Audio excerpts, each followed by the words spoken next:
Hola, muy buen día amigos, bienvenidos a un podcast más de Sala Común, donde como saben pues no hablamos de los libros en sí, sino hablamos de los temas que se tratan en los libros.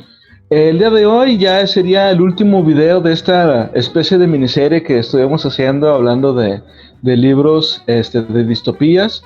Ya le dimos un recorrido a básicamente a todos los libros que son los más importantes, que fueron los primeros libros de distopías que existen. No hemos visto libros muy modernos. De hecho, creo que el más moderno es que es del 53, si no me equivoco, del que vamos a hablar hoy.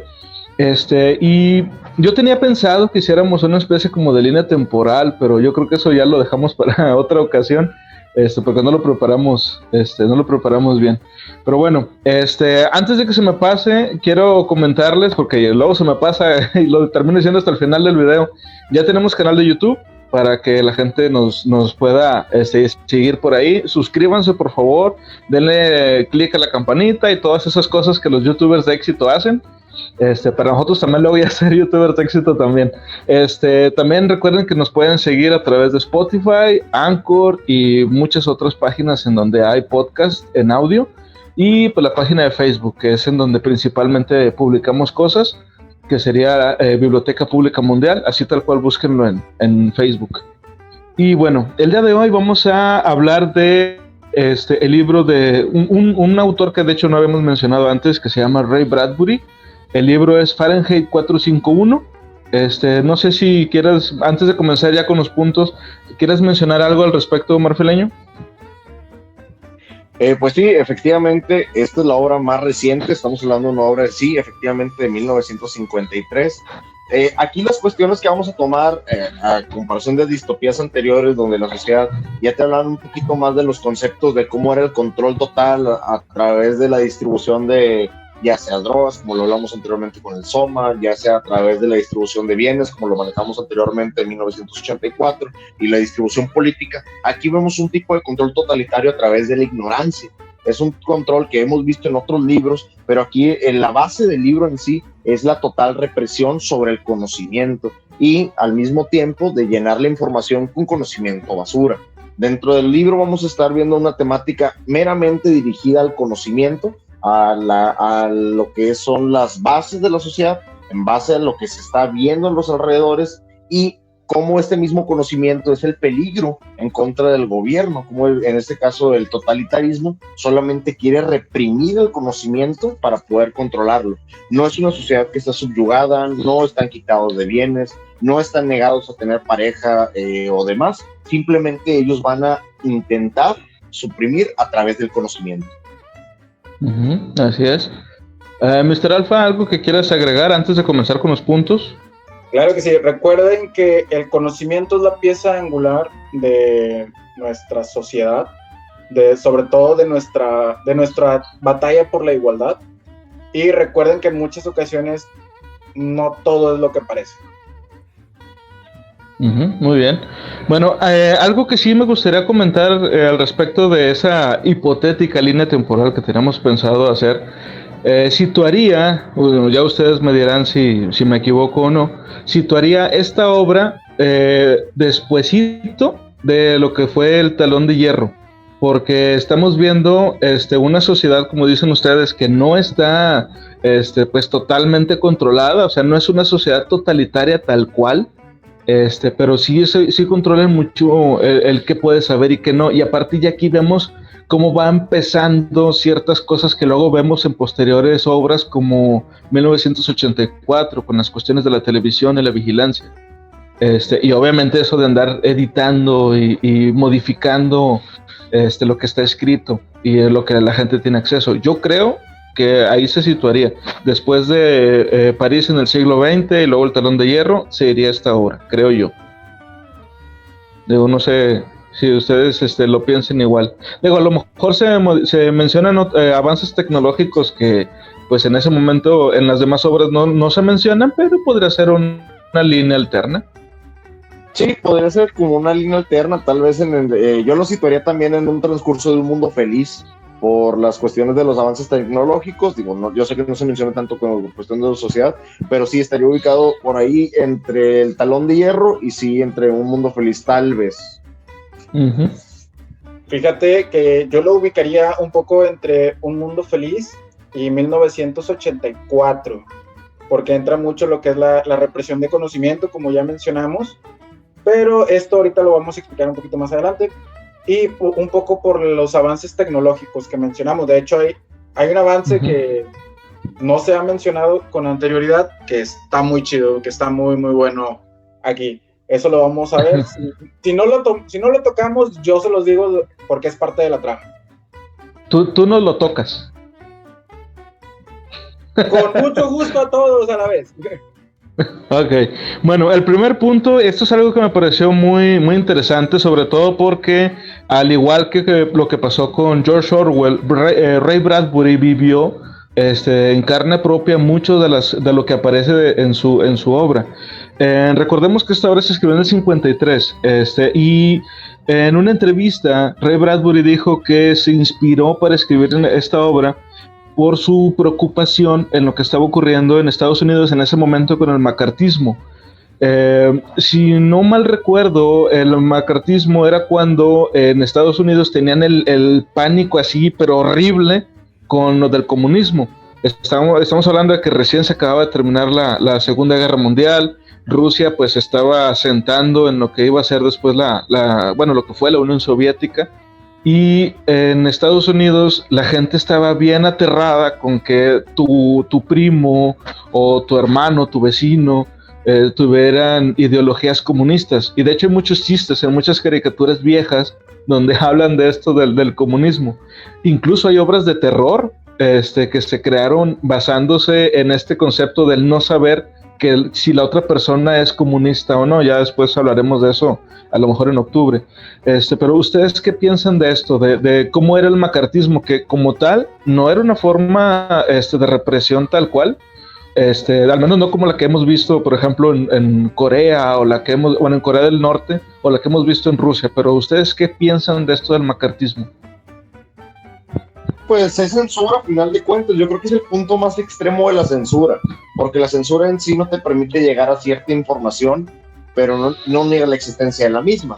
Aquí no solamente no estás negando la existencia, sino simplemente estás yendo directo contra la ideología y la quemas. Es una censura todavía más fuerte porque incluye la represalia. Cuando algo te dicen que está prohibido, simplemente es como que esto no lo puedes tener. Si lo llegas a tener, te puedes meter en alguna situación o tema, además. Aquí no, la temática es, si lo tienes, peligra tu vida, peligran tus bienes y peligra por culpa de algo que tú estás trayendo y que está prohibido, que vamos a tomar el tema más adelante. Entonces, es la peor forma de represalia, porque simplemente no te dicen que está prohibido, te dicen que si lo tienes, la persona que va a estar prohibida tenerlo. Fíjate que aquí en este caso lo del marketismo, como se diga, porque se me hace un trabalenguas a mí, es algo que ya se vivió durante la Segunda Guerra Mundial, si mal no recuerdo, a mediados, en la quema de libros, que es una escena que todo el mundo recordamos por distintas películas. Vamos a hablar, por ejemplo, Indiana Jones, que es muy común verlo, que hasta le firman el diario a Henry Jones Jr., o por ejemplo en La Ladrona de Libros, que también se incita a... Aquí, por ejemplo, no nada más sucedió ahí, de hecho sucedió en Estados Unidos, que por el mismo hecho que se iban mencionando, oye, ¿sabes qué? Es que esta persona tiene este libro. Llegaron de hecho a quemar dichos libros por esa paranoia que estaban generando, creyendo que ya estaban conviviendo con los comunistas y desconocían quiénes eran. Sí, de hecho, sí, es que como les digo, o sea, en esa época se le llama macartismo es que no me acuerdo si era un senador o qué era el tipo ese que se apellidaba MacArthur, y yo lo poco que sé de eso, porque realmente no lo he estudiado a fondo, es porque he visto referencias a esto en otros libros. Inclusive hay un libro de George R.R. Martin, que estaría padre que luego habláramos de ese libro, que se llama Wild Cards. Es un libro que habla sobre superhéroes, pero está más cerca, digamos, de Watchmen que de la Liga de la Justicia, por ponerles un ejemplo. Entonces, hay una parte en el libro en el que ciertos superhéroes son acusados por el gobierno por culpa de MacArthur, porque les empiezan a decir que son comunistas y que porque se unen a esto otro y que no les quieren ayudar al gobierno. Entonces estaría padre que luego lo viéramos, pero te digo, por eso es que yo sé más o menos qué fue lo que pasó. Y sí, o sea, realmente la gente la acusaban, era como una cacería de brujas, o sea, literal. Acusaban a alguien y como no podías probar que era falso, pues te fregaban. Sí estuvo muy feo esa parte en Estados Unidos, y como vemos, pues Ray Bradbury, pues por su propia preocupación es que escribió esto, porque sabía lo que se avecinaba o se imaginaba, esperaba que no ocurriera, pero sabía que esto iba a pasar. Pero bueno, el segundo punto, pues ya esto es relacionado al título, y esto también me pareció algo, esto es por una de las razones por las que a Ray Bradbury, mucha gente que sabe de literatura le llama el poeta de la ciencia ficción, porque él tiene una forma de escribir que llega a ser hasta literal, o sea, parece un poema, pero en prosa. El título, que se llama Fahrenheit 451, equivale en grados centígrados a 232.8 grados, y el significado, pues, explica, perdóname, el significado del título, porque es Fahrenheit 451, la temperatura a la que el papel de los libros se inflama y arde. Ese es el título completo, pero en inglés. En español no ha habido un título así completo que se lo ponga, nada más se conoce siempre como Fahrenheit 451. Y el título, pues como les digo, va por el lado de que esa es la cantidad de grados a la que el papel arde. ¿Ustedes habían visto algo similar en algún título de algún otro libro? ¿O qué piensan acerca de este título? ¿Que parte de la trama, parte de la información del libro se encuentra en el título, o que el título haya sido acontado para exponerlo? ¿Cómo? No entendí bien. O sea, parte de que la trama esté en el título, en este caso que Fahrenheit 451, el mismo título es una descriptiva de que el papel va a arder, o en sí que el título haya sido acortado en las traducciones. Sí, o sea, ¿ustedes qué piensan del por qué Ray Bradbury le puso este título al libro? O sea, ¿por qué no ponerle otro título como Las flipantes aventuras de Montag o algo así? O sea, ¿por qué este título en particular? Lo mismo que tú lo dijiste, es poético. Hay personas que tienen esa magia para poderlo crear. No recuerdo el título actualmente del último capítulo de Breaking Bad, que es muy conocido por el hecho de que el mismo título tiene enclavado los componentes de la sangre, de las lágrimas, como un título de final de temporada, que fue el último capítulo.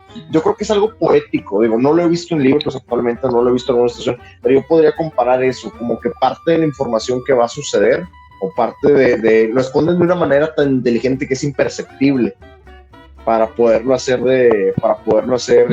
más explícito, más explicativo, pues. Pero no, yo lo veo muy interesante, porque el simple título no te dice nada, no te está hablando, tal vez te está hablando de una cuestión de temperatura. Tú mismo lo dijiste, en la versión en inglés dice la temperatura en la que el papel de los libros se inflama y arde, pero aquí la traducción de Fahrenheit 451 a mí se me hace que está súper bien, porque no te da ninguna explicativa de lo que va a tratar el libro. Hay gente inclusive que no está asimilado el sistema de temperatura de Estados Unidos. Yo, por ejemplo, la palabra Fahrenheit también puede llamar, si no tengo conocimiento de que es una temperatura, me podría hablar tal vez de un lugar, de una fecha, de una persona. No te da una explicativa, y eso se me hace muy intrigante, porque no puedes juzgar al libro por un simple título. No te llama la atención, o te llama mucho la atención, pero no sabes por qué. Sí, de hecho. Fíjate que voy a filosofar, a pachequearme un poco para el que no sabe qué es pachequear. Es como decir, voy a indagar de una forma que no se debe. Hay una canción que se llama Lucha de Gigantes y hablan sobre un monstruo de papel. Aquí recordemos que en la animación, o en todas las animaciones de Scooby-Doo, nos enseña algo bien específico. Los monstruos somos los mismos seres humanos. Aquí, ¿qué es lo que nos está referente a Fahrenheit 451? O como dijo Marfileño, te quedas de que no sé qué es Fahrenheit, no sé qué. Pero ya cuando lo relacionas de que es cuando el papel llega a quemarse a esa temperatura, Y si relacionamos que un monstruo de papel puede ser una persona como tal, podría ser cuando una persona quema o en este caso pierde su identidad, o simplemente lo que hace es perder todo y cambiarse a hacer algo nuevo, algo que puede resurgir de las cenizas, no sabemos, pero de eso vamos a hablar un poquito despuesito.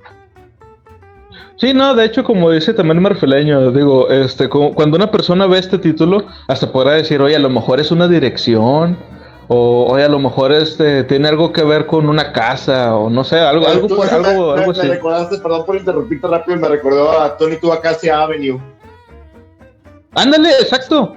Eso es a lo que me refería, o sea, te puede traer a la mente alguna otra cosa que pues nada que ver con la historia realmente del libro, a menos que pues ya conozcas el título original en inglés. Ahora, a mí lo que se me hizo muy curioso es que, como les digo, ha habido 4 ocasiones distintas en que han traducido este libro del inglés al español. La primera fue en el 58, o sea, poquito después de su publicación.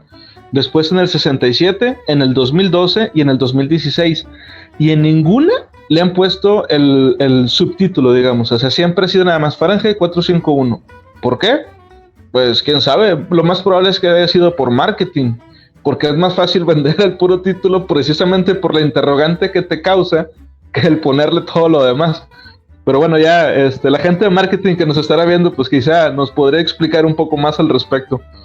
El siguiente punto es: en la novela se presenta una sociedad estadounidense del futuro en el que los libros están prohibidos y existen los bomberos que queman cualquier libro, que encuentren.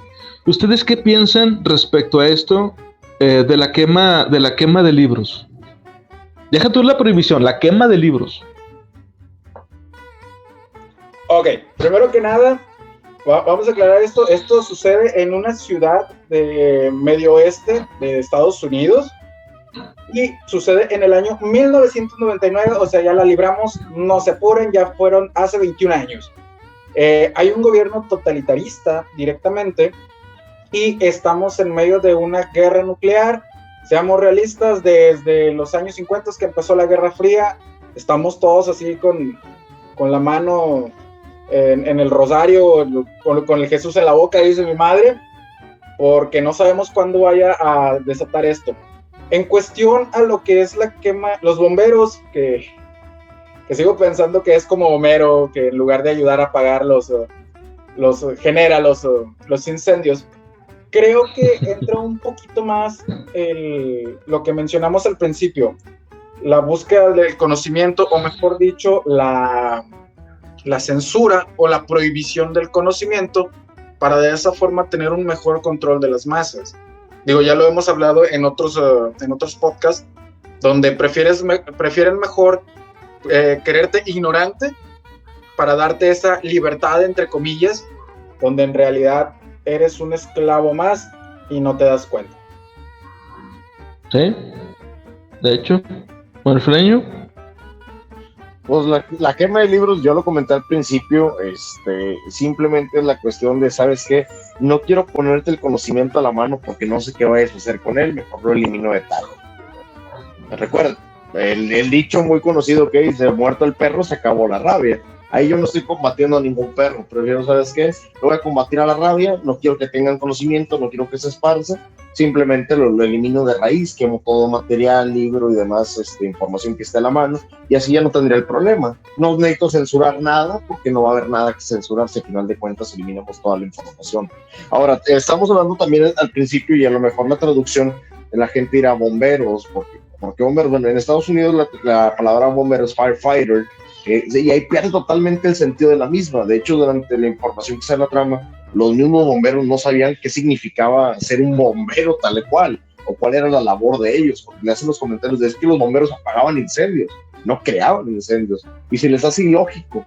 Entonces, mucha de la información que se pierde es porque se pierde, a la pérdida de los libros, se pierden las tecnologías de las palabras, se pierde la información que estaba de antemano, y es lo que viene en este punto.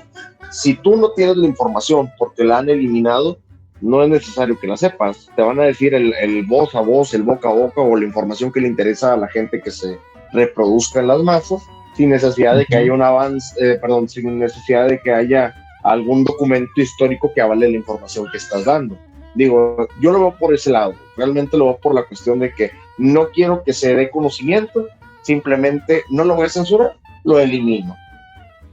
Sí, tienes toda la razón. Y fíjate, yo también pienso que se perdió yo creo que era como una especie de chistecillo ahí que quiso meter Ray Bradbury en cuanto al nombre de estos personajes, que pues como decía ahorita Marfileño, en inglés el nombre es Firefighter, la traducción literal sería algo así como el que lucha con el fuego o algo así. Pero se entendería en inglés, cuando le cambian el sentido, y por eso es que es más fácil en inglés perderle el sentido a la palabra, porque es como que el que lucha con el fuego se puede entender el que lucha contra el fuego como aquel que utiliza el fuego como arma. Entonces por eso los mismos bomberos pues no entendían cómo es que antes lo apagaban si el fuego es su arma. En esta historia. Ahora, respecto a la quema de libros, yo creo que ahorita sí lo estamos viviendo, pero de otra forma. O sea, la quema de libros tristemente siempre se ha dado y siempre se va a dar. O sea, eso es algo inherente a cualquier sistema de gobierno, o no necesariamente de un gobierno, sino cualquier sistema que quiera imponer sus ideas por sobre las demás. En los 90s, a finales de los 90s, hubo quemas masivas, y yo recuerdo haber visto hasta en el periódico, se juntaban grupos religiosos en hoteles únicamente para quemar los libros de Harry Potter. Hacían como que, no sé si recuerdan que hubo esto. Bueno, se hacían como una especie de tipo de convención y daban sus misas y todo, y al final quemaban los libros en una hoguera gigante. En la Segunda Guerra Mundial pasó con Hitler, que quemaba todos los libros que no tuvieran algo que... siempre tenemos que hablar de Hitler. Sí, ya sabes, es lo que te iba a decir. Sabía que íbamos a llegar tarde que temprano al tema y no quise comentar eso, pero sí, en la época de Hitler se quemaron muchos libros.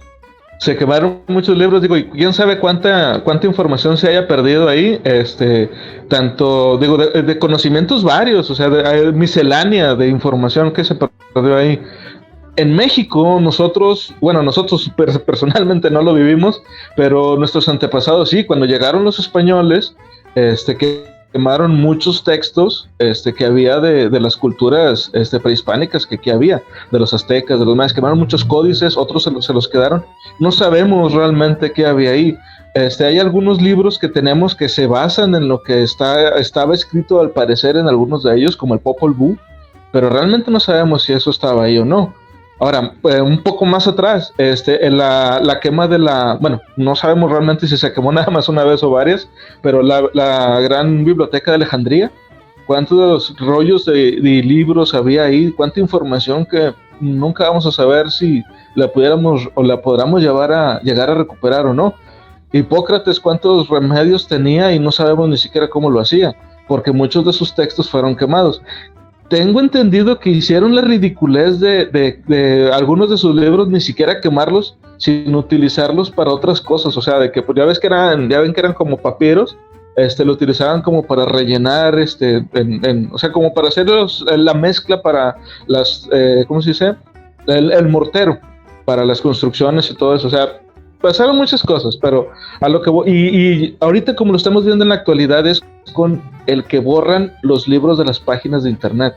Hay algunas páginas que son muy, muy interesantes y muy buenas que se dedican a recopilar los libros que ya son de dominio público, como por ejemplo está Project Gutenberg, o está también las páginas de la ¿cómo se llama? O sea, páginas de gobierno, pero por lo general está en inglés, porque por lo general son Estados Unidos. Curiosamente, son precisamente ellos los que han estado tratando de recabar y guardar esa información. Y en español, yo no, en lo personal no conozco ninguna página que lo haga, no sé ustedes.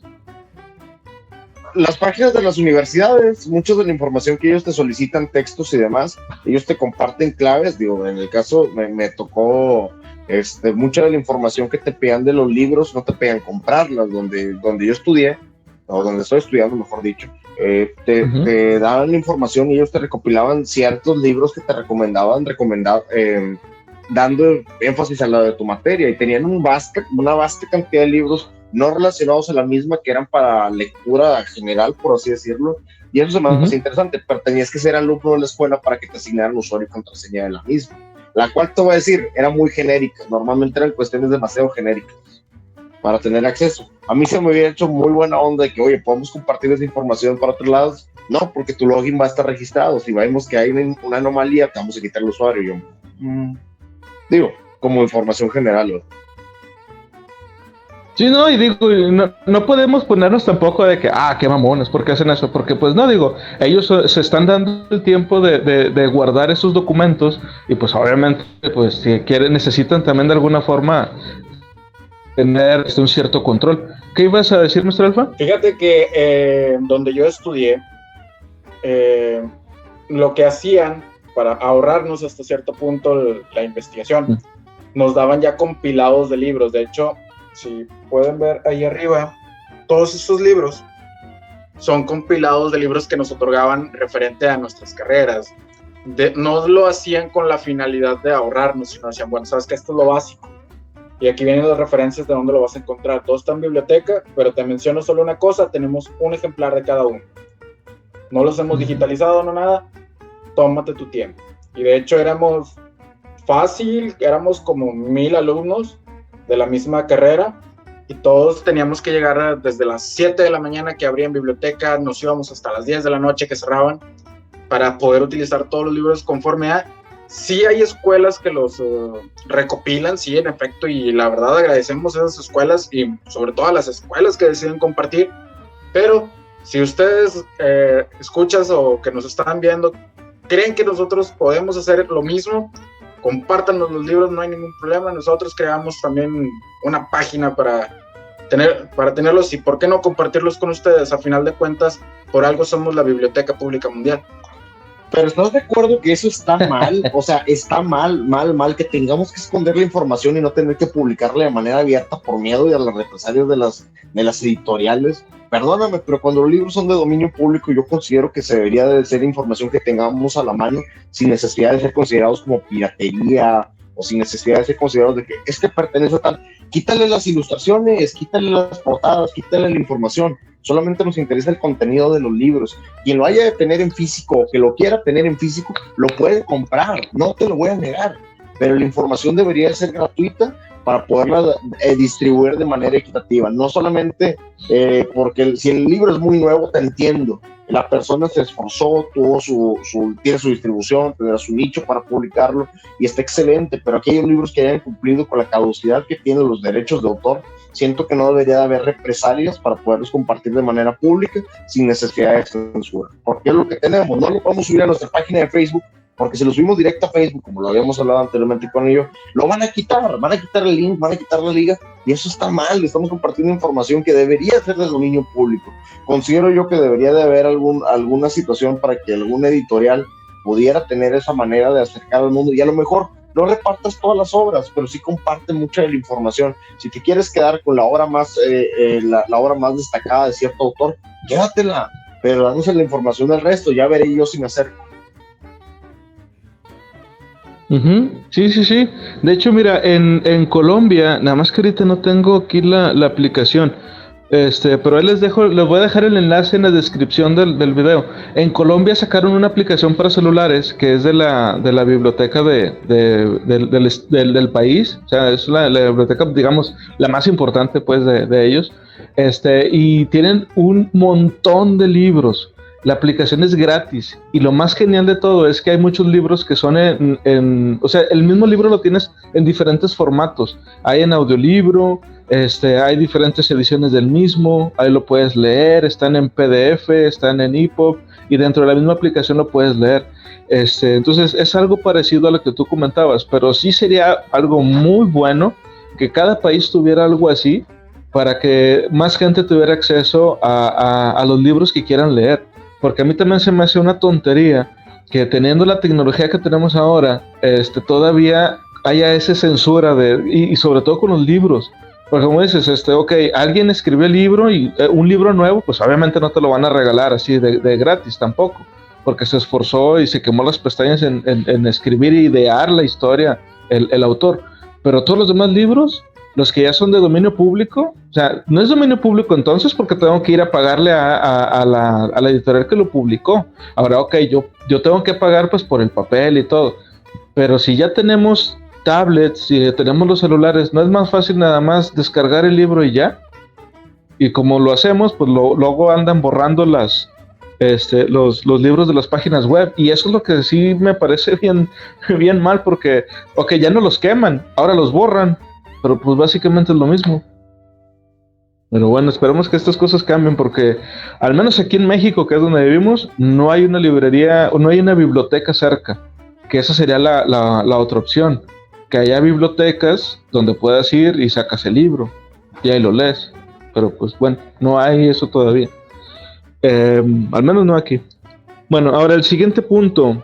En la novela, bueno, esta novela también ha sido interpretada, pues bueno, se le ha dado la interpretación de que enfoca el rol histórico que ha tenido la quema de libros para reprimir ideas disidentes. Esto pues en realidad es parte de lo que ya estábamos mencionando hace un momento, perdón. Pero aquí está lo más interesante. La televisión hizo que la gente perdiera el interés por la literatura. En este libro, las televisiones son unos aparatos enormes que ocupan las 4 paredes de una sola habitación. Y la gente ya no nada más se sienta a verlas, sino es como que te sumerges en toda una experiencia sensorial. ¿Qué piensan ustedes de estos dos conceptos? La televisión así enorme y el hecho de que la tele precisamente haya evitado que la gente siga con el interés de la lectura. Pues es una cuestión muy, perdón, pero pues es una obviedad. Digo, yo sé que actualmente, tal vez de la gente que nos está viendo por redes sociales, yo te puedo decir que de 10 personas que nos ven, tal vez 5 o 6 te van a decir, tengo muchísimo que no prendo la televisión, solo para ver las noticias, la temperatura, carriles obstruidos y demás. Pero para sentarte a ver un programa actualmente, no. Lo hemos comentado antes, mucho de esta información en su momento no era previa al Internet. Muchos de los autores de las distopías han fallado en predecir el Internet y han puesto el medio masivo como la televisión. Tienen razón en el aspecto que es una experiencia que te sumerge enteramente. Actualmente la realidad virtual ha avanzado tanto que te sumerge enteramente en una experiencia sensorial, auditiva, el cine en 4DX, desconozco cómo se llama, yo no voy mucho a las salas de cine, desconozco un poquito del tema, pero sí te sumerge en una experiencia que a lo mejor te opaca la lectura, te lo hacen ver como, es tan simple y tan básico que realmente no vale la pena si yo te puedo ofrecer el sonido envolvente y la sensación de estar ahí y ofrecerte eso. Entonces, lo que ellos están haciendo a final de cuentas están sumergiendo a la persona para que experimente más sensaciones, lo sobreestimule y vea como que la literatura no es necesaria. Digo, es una cuestión muy, muy tonta, pero imagínate que yo te dijera, oye, ¿sabes qué? Es que te voy a dar de comer zanahorias y apio porque te va a fortalecer el cuerpo, te vas a sentir muy bien, te va a ayudar a tu circulación, a tu organismo, y luego de repente alguien llega con unos boneless y, es que esto tiene salsa y grasas y demás, y, mira qué rico sabe, ya tómate una cerveza, y, qué buena. Estamos saturando nuestro cuerpo de grasa, de alcohol y de muchas otras sustancias nocivas, en este caso porque la representación de lo más saludable no nos está llegando, porque simplemente no tiene nada de malo. Te puedes comer unos bonos, sí, pero tu alimentación básica tiene que ser en base a los nutrientes. Si sabe bien, pues qué bueno, pero tienes que nutrirte, tienes que agarrar conocimiento, tienes que absorber la información y lo puedes disfrutar en el proceso. Digo, ¿quién de aquí no ha comido un brócoli tan rico con un poquito de salsa tártara, la parte de encima? Riquísimo. Pero es parte de eso, te nutren demasiado con cosas inútiles, con grasas, azúcares y demás, que al final de cuentas lo que tu cuerpo quiere es sentirse bien. ¿Qué pasa con eso? Las sensaciones adicionales son lo que te está dando la televisión y no la lectura. Yo lo veo como esa representativa. Fíjate que aquí creo que es algo a lo que apuntaron y pues casi le dieron al centro. Seamos realistas, ¿cuántas personas nos detenemos a leer los libros como tal? O como discutimos la vez pasada, ¿cuántas personas al menos se dedican a escuchar el libro? A escuchar que alguien te lo narre. para tener al menos ese acercamiento a la lectura. Por desgracia es algo que ya estamos viviendo. De hecho, hoy tuve una plática un poquito fuerte con un amigo sobre esto, de que, oye, prefiero mejor dar un contenido de calidad que esté basado en libros, que esté basado en contenido bueno, contenido de películas, contenido de videojuegos, a simplemente estar haciendo lo que hace una televisora, que es humillar a una persona, a lo que es menospreciar a tal y cual gente. Y seamos realistas, es algo que estamos viviendo. Desde mi punto de vista sí está muy mal, pero sin embargo, pues ahora sí que le atinaron sin querer. Pues sí, fíjate, es que yo creo que también todo depende, digo, la televisión como concepto no es algo malo. O sea, de entrada que hay que aclarar también eso. O sea, la tele como tal no es algo malo, es un medio, nada más. Es una herramienta que se puede, sabiéndolo utilizar, es algo genial. El problema es cuando ya la televisión la utilizamos únicamente para distraernos. Y como decía hace un momento Marfelaño, o sea, ya te sobreestimulan los sentidos y llega un punto en el que pues ya te cansa hacer cualquier otra cosa. La televisión es una actividad sedentaria, más es decir, leer libros también, sí, pero hay otras opciones, como decía ahorita también Mr. Alpha, puedes leer el libro escuchándolo como un tipo audiolibro. Hay aplicaciones en Google, bueno, en los celulares, para que el programa o la aplicación te lea el libro en formato PDF o en formato EPUB. Y puedes hacer ejercicio, irte a caminar y escuchar el libro, lo estás leyendo. Digamos, si lo ponemos en porcentajes, una película sería más o menos un 30% del libro, una miniserie sería más o menos un 50%, pero el audiolibro es alrededor del 95% del libro. Y ese otro 5% de diferencia es porque cuando tú lo lees, tú te imaginas voces distintas para cada personaje. Y en el audiolibro, pues es la voz de la máquina nada más que está hable y hable. Pero es lo más cercano a tenerlo, pues digamos, en otro medio y aún así disfrutar de la obra, pues en su totalidad, podríamos decir. Y a mí sí me parece también que el hecho de que tenga... perdóname, dime, Mr. Alpha. Fíjate que agregando un poquito ahí a lo que mencionas de los audiolibros, que en este caso encontré un canal de YouTube donde hay unos audiolibros y sí te narra la voz de una mujer, de una chica, y cuando por ejemplo son dos varones los que están platicando, te ponen voces diferentes. Vaya, qué genial. Ya soltaron ese nada más te voy a leer, vamos a interpretarlo, vamos a jugar un poquito a la radionovela, vamos a jugar un poquito al teatro. Ándale, eso está muy chido. Sí, les digo. Pero los libros no tienen por qué ser sedentarios, puedes hacer actividad física, como ahorita decía Mr. Alpha. Yo te recomendaría un reto para ponerte así fuertecito, agárrate una pesa, hazte una serie de 5 y ponte a escuchar Macbeth, cada vez que hablen de muerte, 5 repeticiones. Sí, güey. Pero sí, vas a terminar en Schwarzenegger. Sí, digo, y lo mismo que estábamos hablando también ahorita de, como dijo Marfileño, estos autores pues no idearon el internet, pero sí idearon que la forma de intercambiar información, que era la más masiva que la televisión, iba a distraernos de lo demás. Bueno, recordemos también que hubo autores ya posteriores a estos que también idearon es que esas mismas formas nos iban a ayudar a aprender. Estoy hablando de Isaac Asimov, estoy hablando de Carl Sagan, estoy hablando de Arthur C. Clarke, que esos autores, precisamente viendo lo que existía y adelantándose un poco a lo que iba a existir, ellos idearon que gracias a esto podríamos tener este conocimiento y como ahora es el internet. Isaac Asimov decía que gracias al internet y que las computadoras iban a estar conectadas a enormes bibliotecas a las que no podíamos acceder porque estaban muy lejos, pero con la computadora lo íbamos a poder hacer. O sea, estamos hablando de Wikipedia, Google y todas esas páginas geniales que hay ahorita en internet que casi nadie visita, pero que gracias a los aparatos que tenemos, en serio, piénsenlo, tenemos el compendium del conocimiento de toda la humanidad en la palma de nuestras manos o en el bolsillo de nuestros pantalones. Entonces, tenemos un oráculo prácticamente, tenemos un oráculo en nuestras manos. Sí, recordemos ¿Sí? esa página llamada El Rincón del Vago. Excelente página. Ándale, muy buena, muy O el buena. Rincón del Vago. El Rincón del Vago, muy buena.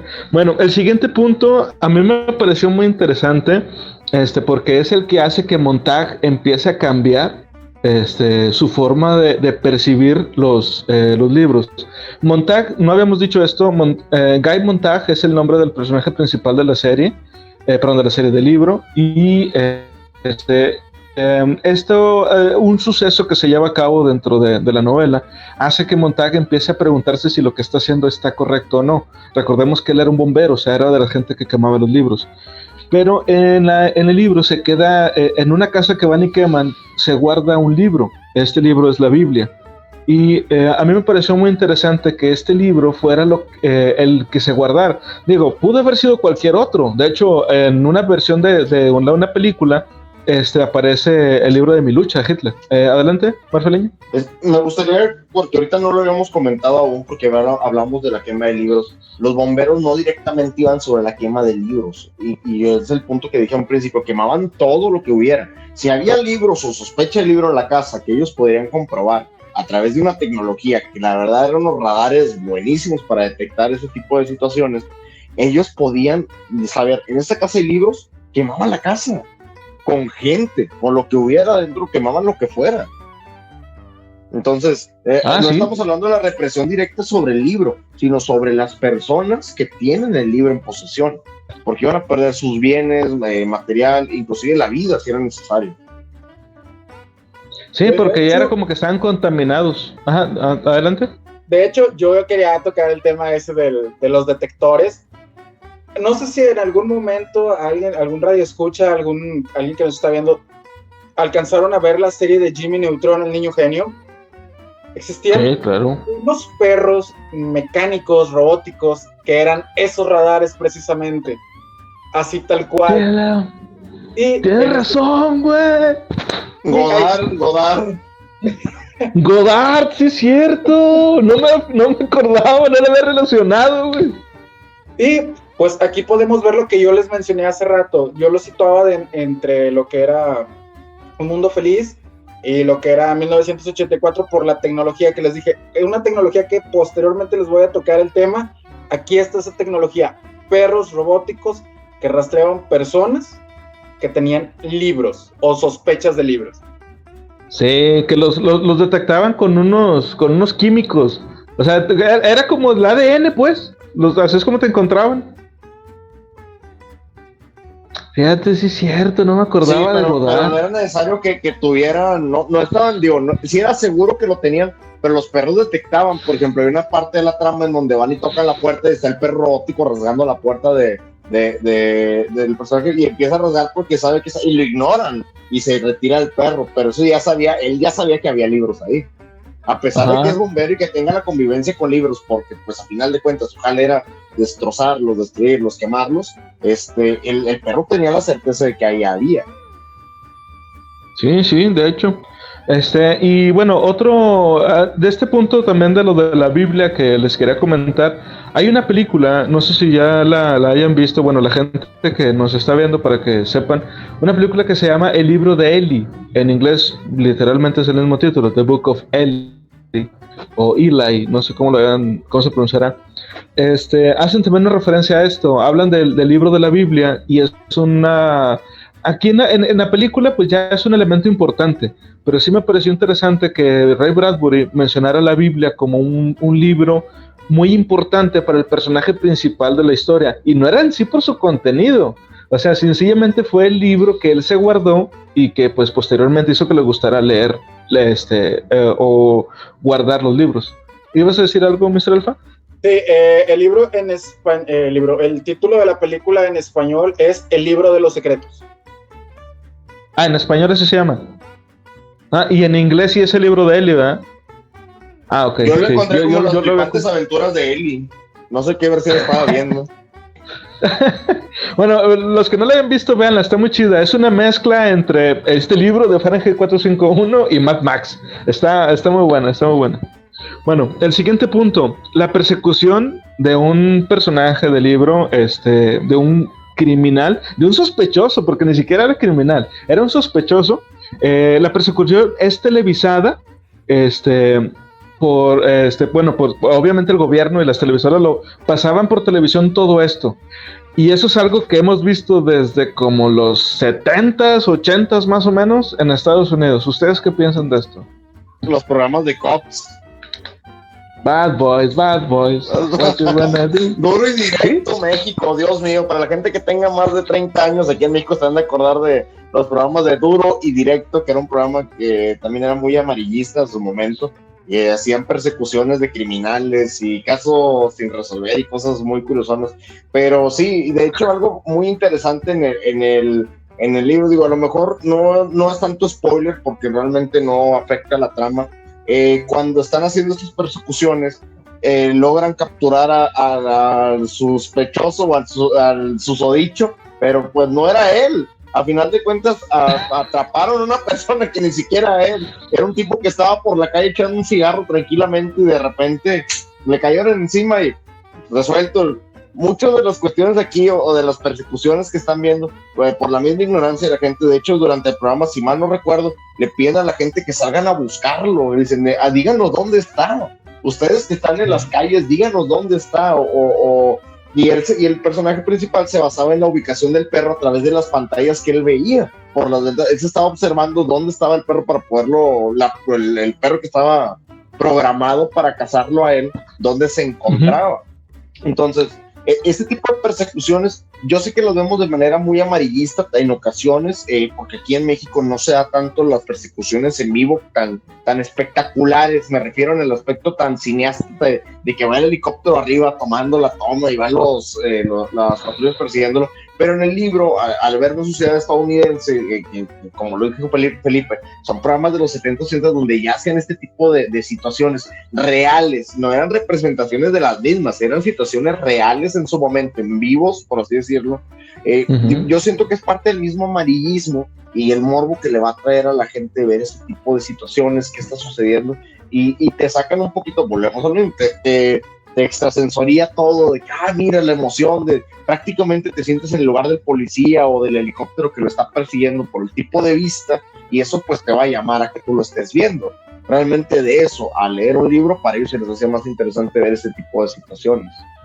Sí, muy buena analogía, man, muy buena, sí. De hecho, a ver si a algunos de los de aquí que escuchan o que no se ven, se acuerdan, existía un programa que se llamaba Alerta Roja, si mal no recuerdo, creo que era de aquí de Nuevo León.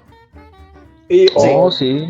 O del DF, no recuerdo, pero sí era muy común el ver esas persecuciones no tan espectaculares como mencionamos en algunas películas o como lo hacen en Estados Unidos, pero sí veíamos a los policías, a los patrulleros que iban directamente hacia las bandas delictivas con los cárteles o los malhechores, por decirlo de alguna manera, los bandidos, y de esa forma pues ya veíamos esto. Sin embargo, ya no estamos tan alejados, ya ahorita nada más es cuestión de salir o simplemente si no tapamos las cámaras de nuestras laptops, de nuestros teléfonos, ya nos están viendo.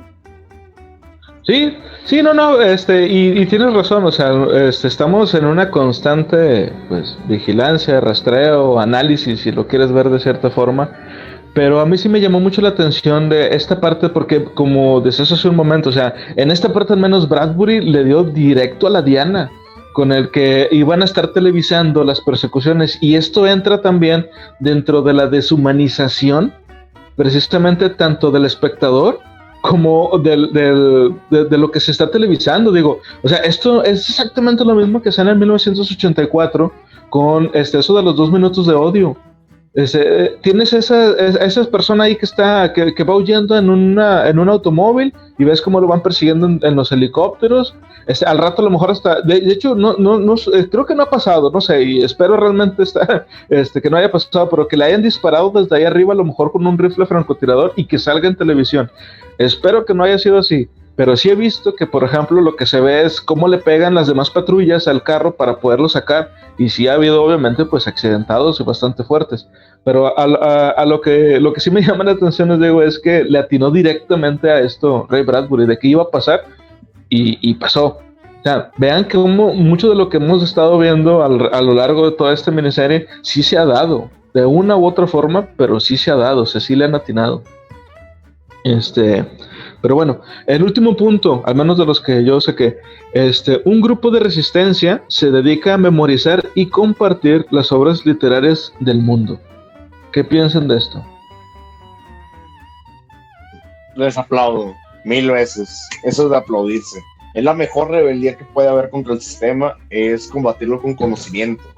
Si tú sabes la verdad, sabes la información, y no me hablo de una manera conspiranoica, ni de una manera, no, simplemente si tú tienes la documentación que respalde, o en este caso, por desgracia, no la puedes tener a la mano, pero la tienes aquí, y la has memorizado, te has trabajado tanto como para tenerla a la mano, yo lo veo como algo de aplaudirse. La verdadera rebeldía en este tipo de situaciones y el conocimiento que te dan es que la sociedad va a renacer de la gente que lo tenga a la mano. Ese conocimiento que te ha salvado de la extinción tantas veces, te va a salvar en un momento. Imagínate que una persona mezclara, no sé, algún elemento químico de su cocina, como se ha hablado anteriormente, de que si mezclas cloro con ácido para limpiar baños, no recuerdo cómo se llama, muriático, de que genera un gas venenoso y te va a matar. Si no lo sabes del boca a boca porque no te lo han enseñado y no hay algún documento que respalde esto, eso genera muerte. O sea, eso genera muerte a final de cuentas, genera los gases mostaza, genera el tipo de componentes que queman tus pulmones. Todo ese tipo de información, la gente que lo sabe de memoria y que realmente tiene ese conocimiento va a sobrevivir a final de cuentas. Todos los conocimientos no del boca a boca, sino la información que está documentada, te van a salvar la vida, ya sea en sobrevivencia, las comidas, elementos en el aire, en el agua, cómo potabilizar agua que no es potable. Todo ese tipo de conocimientos, a final de cuentas, la gente que lo tiene va a sobrevivir. Y ese tipo de gente va a compartir el conocimiento y lo tiene que dejar plasmado para futuras generaciones. Siempre, si lo dejamos en el boca a boca, se va a perder información importante. Es un teléfono descompuesto a final de cuentas. En algún momento la información relevante se va a perder y va a causar el fin de una sociedad. Entonces, para mí es una cuestión de rebeldía, pero también es una cuestión de supervivencia. Tenemos que tener el conocimiento para sobrevivir y sin él estamos destinados al fracaso, a finalizar con nuestra vida. Sí, es que como comentas, muchas de estas cosas cuando no se tienen en un texto, o sea, o que no se almacenan en libros oficiales, por decirlo, de una cierta manera, se convierten en leyendas urbanas. Y por lo general las leyendas urbanas son falsas, entonces pues crees que todo es falso. Entonces pues sí, o sea, es como hay gente que dice, a mí no me ha tocado, pero hay gente que dice que si comes sandía en la noche, se te suelta el estómago. Pero ¿cómo no pasa eso si comes tacos en la noche, por ejemplo, que se supone es más pesado? Digo, no sé si sea verdad o no, pero se puede llegar a terminar, a convertir después en una leyenda urbana. Si es verdad eso sí es verdad. A mí no me ha pasado. ¿Sí? Algún día vamos a abrir una pequeña miniserie de haciendo pruebas con Mr. Alpha, donde va a probar los mitos urbanos y Dios lo bendiga. Esperaremos que salga de eso. Pero creo que necesitaremos otro Mr. Alpha. Bueno, referente a... Oye, pero yo voy a ser el que diga, Marfileño, necesitaremos otro Mr. Alpha. ¿Algo que ibas a comentar tú, Mr. Alpha, al respecto de esto de la memorización de los libros? Sí, cabe mencionar lo siguiente, esta resistencia estaba conformada por tres tipos de personas o tres esferas, que eran los clérigos, los escritores como tal, y lo que son los académicos. Aquí cada uno representando su área en específico. Referente a esto hace que aprendamos dos cosas. Bueno, primero que nada, esto hace que ellos se conviertan en los nuevos juglares, en los nuevos bardos, en los nuevos cuentacuentos, por decirlo de alguna forma, ya que era, como mencionaste ahorita, el pasar el conocimiento de boca a boca, el conocimiento a voces o el secreto a voces. Y esto nos lleva a la reflexión de dos cosas. Primero que nada, que la sociedad, que vivimos en una sociedad en donde podemos ser como el ave fénix, morir y renacer de nuestras cenizas, pero también teniendo la invitación a aprender de nuestro pasado. Muy bien, muy chido. Sí, fíjate, yo creo que precisamente esto que acabas de mencionar ahorita de que eran los clérigos, los escritores y los académicos, ¿verdad? Dijiste. Bueno, yo creo que esto también tiene mucho que ver con la propia personalidad de Bradbury. Y obviamente por lo que sabía, digo, recordemos que en la Edad Media, los que se dedicaban a escribir o transcribir los textos, a traducirlos, eran precisamente la gente de las iglesias, eran los acólitos, eran los que querían, pues, los maestres que luego iban a ser padres, ministros y pues toda la ristra de gente que sigue para pues, ser papa, por ejemplo. Pero esta era la gente que se encargaba de cuidar los libros también. Entonces, digo, por ejemplo, ellos fueron los que idearon, no sé si sabían o si han visto, por ejemplo, imágenes de libros medievales, que está la hoja y el texto está nada más en un cuadro así chiquito. Y todo esto demás está, o sea, aquí no tiene nada, tienen márgenes enormes. Bueno, eso fue porque se les ocurrió la idea de hacer esos márgenes para que los insectos, cuando se estaban comiendo las hojas, no se comieran el texto. Entonces, o sea, ellos mismos han también, aunque han quemado muchos libros que, pues, espero hubiéramos deseado que no lo hubieran hecho, ellos mismos también se han encargado de cuidar y guardar estos textos. Yo creo que por eso Bradbury los menciona ahí también, porque si te fijas, como que se sale un poco o sea, son escritores, académicos y religiosos. Así que está Eran medio raro. escribas, la palabra de ellos literalmente era escribas. Sí, eran escribas, los que se dedicaban a hacer copias y copias y copias A de las sacar Biblias. copias, a limpiar textos, a que estuvieran las ideas desordenadas y acomodarlos y a transcribir.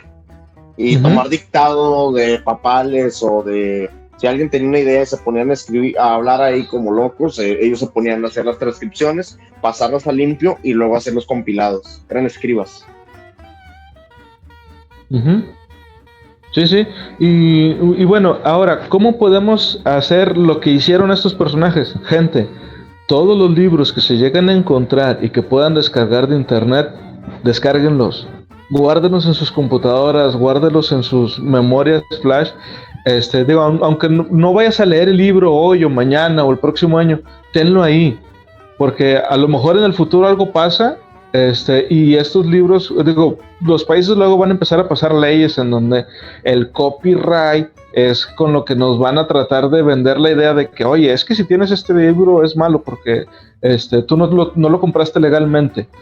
No se dejen engañar con este tipo de ideas. Si pueden guardar esos libros, hagan como esos personajes, conviértanse en esos héroes que gracias a ustedes pueden tener estos libros y poderlos volver a leer.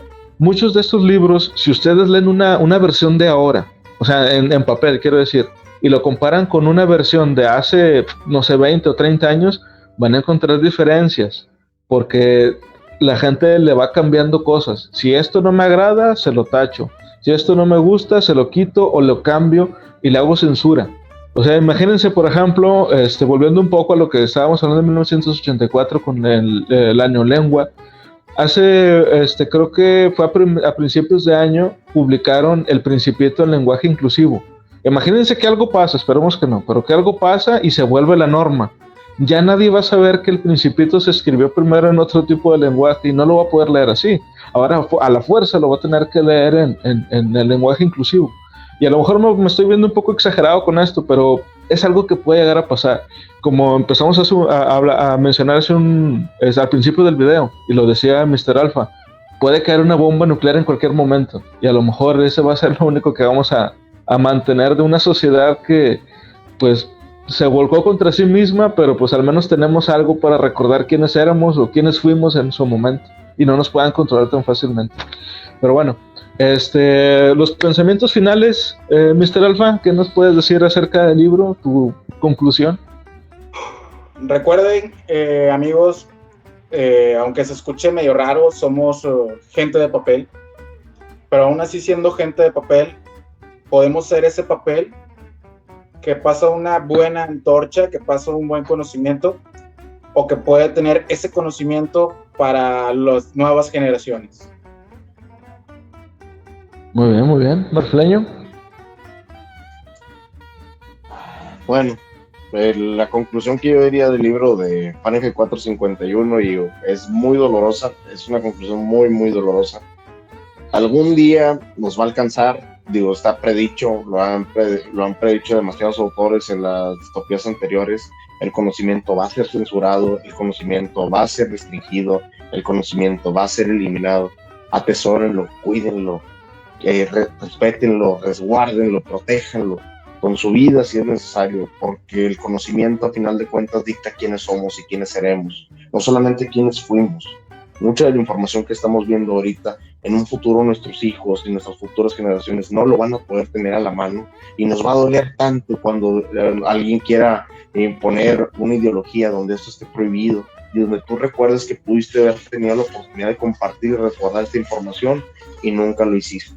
A mí me dolería tanto que desaparecieran tantas grandes obras, tanta información, tantos textos, y en su momento a lo mejor fueron criticados, censurados, y que más adelante van a volver a ser censurados y eliminados solamente por la cuestión de que no sean considerados aptos para las nuevas generaciones. Entiendan, toda la información es un arma. El arma más poderosa que podemos tener es el conocimiento, y si nos deshacemos de él, vamos a ser una masa aborregada que va a terminar haciendo los mismos errores del pasado con otros nombres. No lo digo yo, lo dice la ciencia. Sí, muy buena.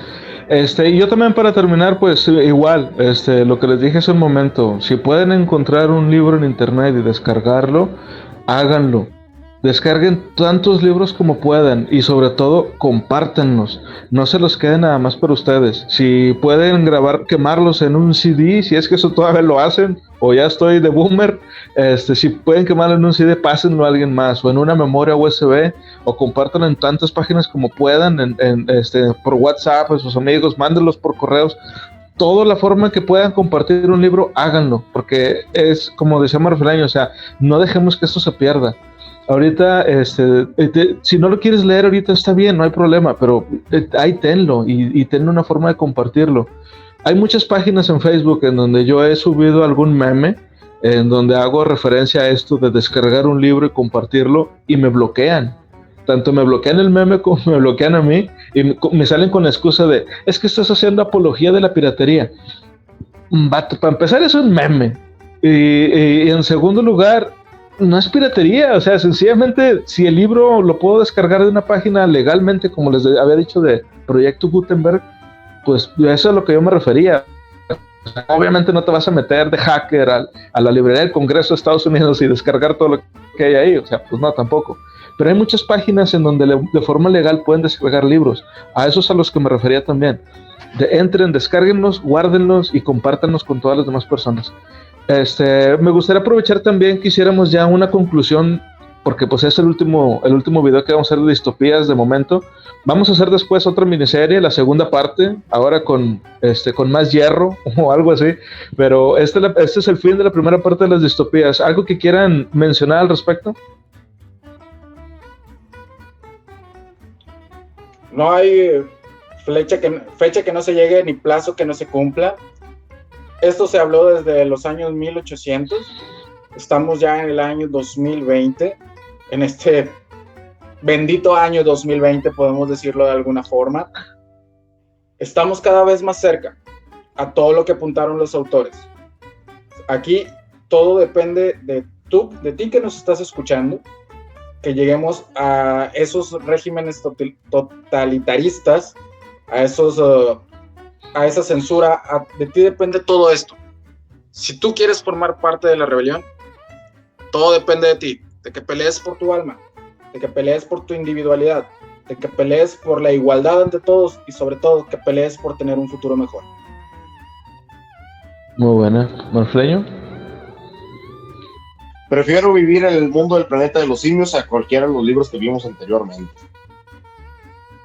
Es sencillo. Prefiero que la humanidad se acabe, se termine, se finalice y se consuma dentro de sí misma, a tener que vivir los horrores. Recuerden, hay peores destinos que la muerte, y muchos de ellos los hemos visto ahorita. Entonces, si no quieren que eso suceda, si no quieren vivir en alguna distopía, aprendan de los errores de la misma, no los vuelvan a cometer. Y si tienen dudas, hay bastante información para ver a dónde vamos.